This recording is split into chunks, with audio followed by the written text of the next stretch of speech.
Hi, I'm Chuck Fenzi. I'm the CEO and the Chief Medical Officer of the Santa Barbara Neighborhood Clinics. I wanted to just share what we're doing today to help all our patients stay safe as well as our staff, and also to provide the access to patients who may be concerned about having symptoms that are consistent with the COVID-19 virus. So, we are doing several things to protect our patients and our staff. One is that we have changed the scheduling so that we do our well visits in the morning, and then we do our sick visits in the afternoon.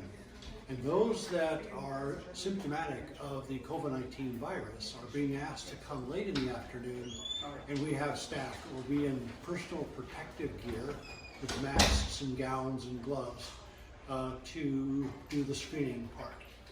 Our staff is working very hard to continue to give health care to all the folks that we currently see, but also to provide access to those that may have the symptoms consistent with COVID-19 virus, which, by the way, are the same symptoms of the influenza virus.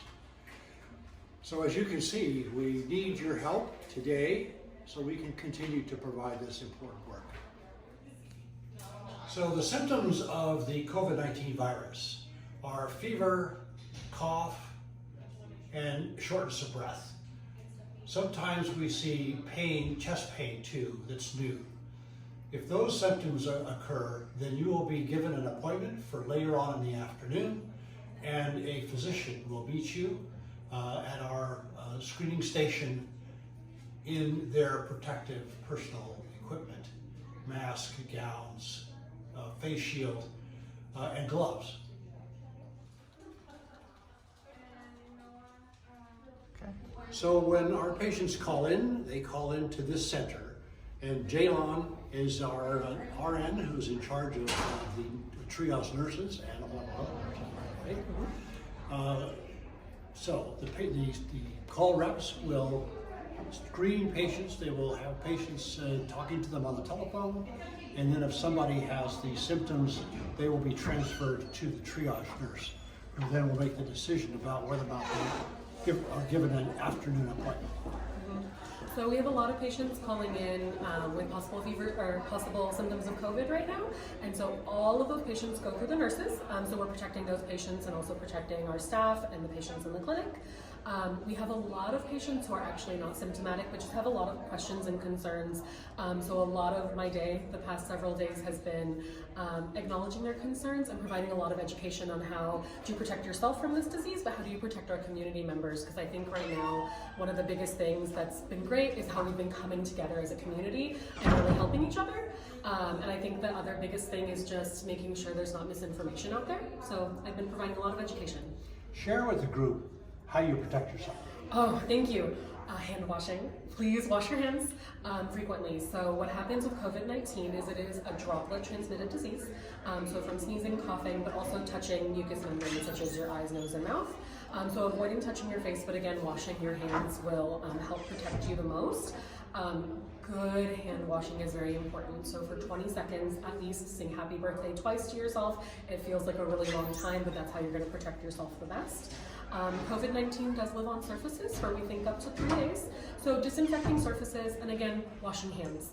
After you've been in public, of course we're washing hands with our patients very constantly and consistently, and avoiding touching your face. And then right now, even though it's really difficult, what we're recommending is social distancing to protect the most vulnerable in our population. People with chronic conditions and a lot of people with invisible disabilities and elderly people are more likely to succumb to this disease right now. And we also want to protect our hospitals from becoming overwhelmed with patients. So social distancing is a really big thing that you can be doing.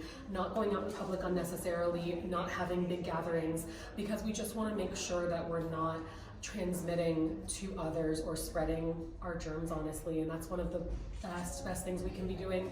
While I say that, it is important to also be protecting your mental health. While we're kind of isolating a little bit, we want to make sure we're protecting our own mental health and that of our community, and especially our elderly patients who might not be able to see their grandchildren or their children. So check in with your loved ones, and that's one of the other best things that we can be doing. And how would you tell patients to clean those flat surfaces where the droplets might be? So alcohol, and I'm telling them to use aggressive cleaning. Make sure that you're really wiping down those surfaces well with good cleaning products like Clorox wipes or anything that contains alcohol. From what I most recently read, it takes about a minute to kill the virus, so allow everything to dry well as well. And then again, wash your hands after touching surfaces. And you can make the diluted Clorox solution by putting 5 tablespoons of Clorox into a gallon of water, or if you don't want that much, you can do 4 teaspoons into a quart. And so you can be making this at home, and it's very effective in killing the virus and keeping people safe, especially because, of course, there has been a little bit of scare and a little bit of shortage of supplies, so making these things at home is also effective. So this is the testing kit that we have, the transport medium for viral transport.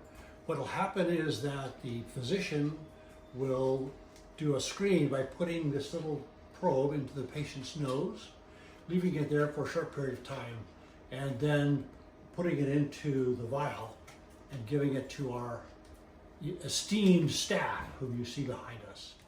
So as Angela, who's the assistant manager of the Galena Clinic, will tell you, we have 200 employees, we have 22 clinicians who are all here to help our patients both during the crisis but also for their routine care. So now more than ever, we need your support today.